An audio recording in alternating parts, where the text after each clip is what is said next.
Aussi travaille de l'échelle de l'objet à l'échelle du quartier, est membre de commission de jury de concours et fait de l'enseignement régulièrement également. Son exposé, finalement, l'intitulé est une citation de Luigi Snozzi. Toute intervention présuppose une destruction, ne détruit pas sans conscience. Je pense que ça sera une approche un peu à la même échelle que la précédente et extrêmement intéressante dans un autre contexte. Sur l'exemple de Fribourg, le site des arsenaux, avec le silo de la FENACO, comment prendre appui, et il va montrer comment finalement prendre appui sur le contexte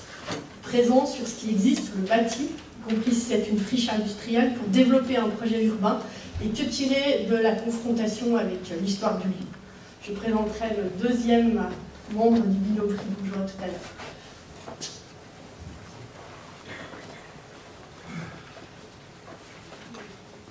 Voilà, bonjour à tous. Je vois que je ne suis pas le seul qui peut paraphraser Luigi Snozzi sur les questions de monotonie, de monument, de contexte. Je vais vous raconter un peu une histoire d'un processus qui est un peu l'inverse de ce qui vous a été présenté maintenant. Donc on est à 40 km au sud de Berne, toujours chez les Zeringen. Donc la ville de Fribourg, donc la ville moyenâgeuse qui se place dans les méandres de cette rivière qu'est la Sarine. Et puis à partir, ici on a la gare, donc l'arrivée du chemin de fer 1869 avec la gare, et puis une deuxième partie de ville, deuxième partie du 19e siècle, qui s'est développée avec l'arrivée d'un ingénieur neuchâtelois, Guillaume Ritter, qui a, avec la construction et l'achat d'un certain nombre de terrains liés à la rivière et la construction d'un barrage, construit une source d'énergie liée à la force télé-dynamique d'un câble, pour générer la réalisation d'un site industriel qui va aller de la première gare, bon, il y en a déjà deux à Fribourg, jusqu'à ce site, et le câble va faire un chemin qui va permettre d'alimenter une série d'industries, fabrique de wagons, minoterie, fonderie, fabrique d'engrais, etc. Ensuite, le projet est né plutôt d'un désir, je dirais, pour le prendre un peu emblématiquement, ça ne veut dire pas seulement d'une autre de s'occuper de friches. Pour la petite histoire, donc il y a déjà un diplôme qui avait été fait en 1993, un diplôme groupé sur la ville de Fribourg sous la direction de Luigi Snozzi, avec Bernard Huet et Antonio Cruz comme experts, qui s'étaient occupés d'autres friches proches de l'université, à la gare routière, et puis sur le plateau de Pérol avant la construction de l'école d'ingénieurs par Daniel Perren, ainsi que sur les grandes places, ici pour une salle de spectacle, qui avait généré très peu d'intérêt des édiles de la ville de Fribourg. Après diverses expériences dans l'une ou l'autre commission et le service d'aménagement de territoire, il y a eu l'opportunité de rencontrer un propriétaire, donc c'est la pression du marché qui est venue en fait chez nous. Et puis nous, par hasard, on a rencontré un entrepreneur général, c'est des connaissances, des affinités, puis on s'est dit bon, on va travailler sur ce tissu-là. Et puis essayer de faire une réflexion, de voir si on arrive à réserver un terrain, ça c'est plutôt la politique de l'entreprise, et faire un projet à non risque pour pallier un tout petit peu le manque de planification qu'il y avait à l'époque dans la ville et l'agglomération de Fribourg. Donc je parle d'une période qui va de 2000 à 2008, et Thierry Broutin, qui est arrivé à peu près à ce moment-là, juste après, vous parlera de ce que lui il a pu mettre en place, qui est certainement bien différent. Donc ces rencontres d'intérêts parfois divergents, parfois convergents. Donc après évidemment on a les investisseurs qui sont recherchés pour voir si, disons pas co-développer le projet, mais voir s'il y a un intérêt aux projets qui émergent. Et puis de trouver en fait un chemin pour développer un site bâti. Un site bâti où les projections qu'on nous a données à l'époque, donc au niveau des règlements communaux, étaient de travailler sous la forme d'îlots très standards, qui sont des réminiscences en fait du plan Adamier de 1903 qui avait été dessiné lorsque l'État en fait a repris en main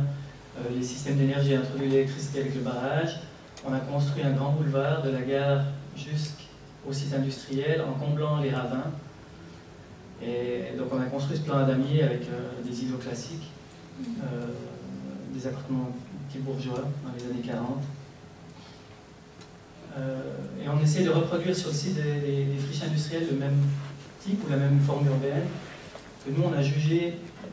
peut-être pas la plus adéquate, et surtout la tabula rasa pour nous, ça avait d'autres, disons, connotations qu'on a essayé de dépasser. Ce qu'on a essayé de faire aussi, c'était, bon, ça c'est plutôt l'influence, je dirais, zurichoise, pour ne pas la nommer, c'était de constituer un groupe de travail, puisqu'on ne se sentait pas forcément habilité, nous, à prendre un certain nombre de décisions sur des espaces aussi importants, donc c'est presque 4 hectares de terrain, juste cette partie. C'était d'amener autour d'un groupe de travail piloté par une commission qui existait à Fribourg, que Rodolphe Fulcher préside d'ailleurs, d'amener tout le monde à discuter ensemble et puis essayer de générer une réflexion. On avait aussi une controverse au niveau de la réglementation, elle divergeait entre communes et cantons.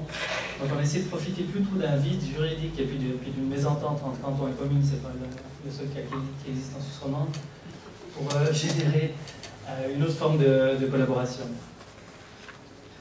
Ça n'a malheureusement pas trouvé écho auprès des édits, donc on a organisé nous-mêmes quelques ateliers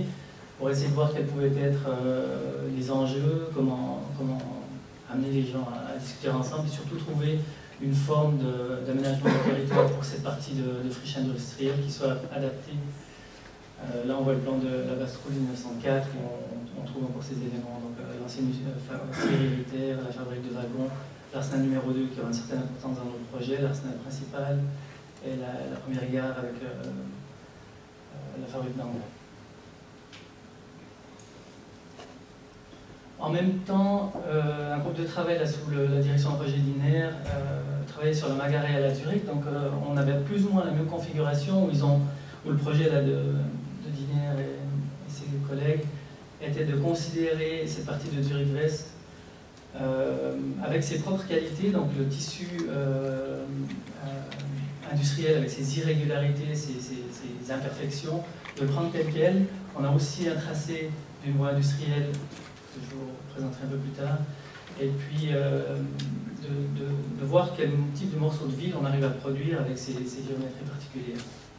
Donc pour nous, ça a été aussi une influence assez importante.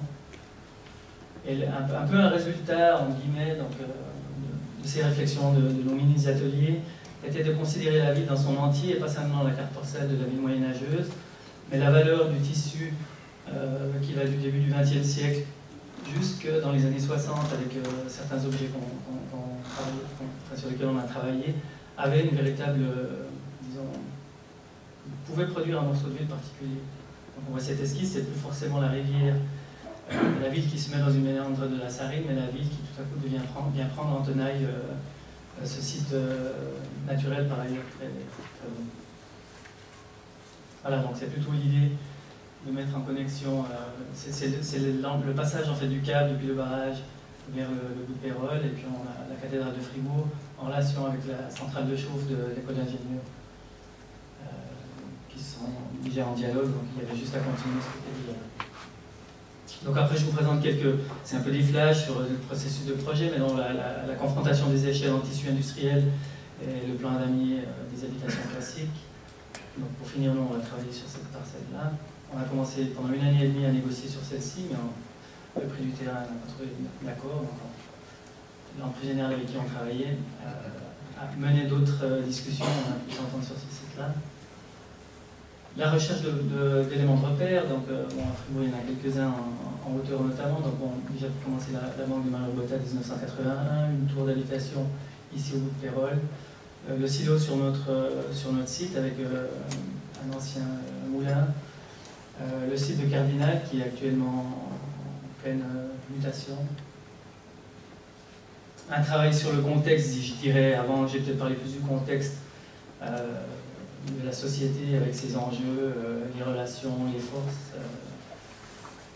plutôt un contexte du territoire. Donc Fribourg c'est une ville pas très épaisse, hein, c'est une ville-rue, donc ça n'a pas changé jusqu'il n'y a pas longtemps. Ça reste une ville-rue avec un peu d'épaisseur de temps à autre, mais l'idée d'amener cette mixité un peu même dans ce tissu industriel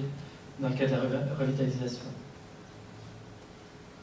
D'autre part, la possibilité d'utiliser le tracé de l'ancienne voie industrielle comme un lieu de mobilité douce.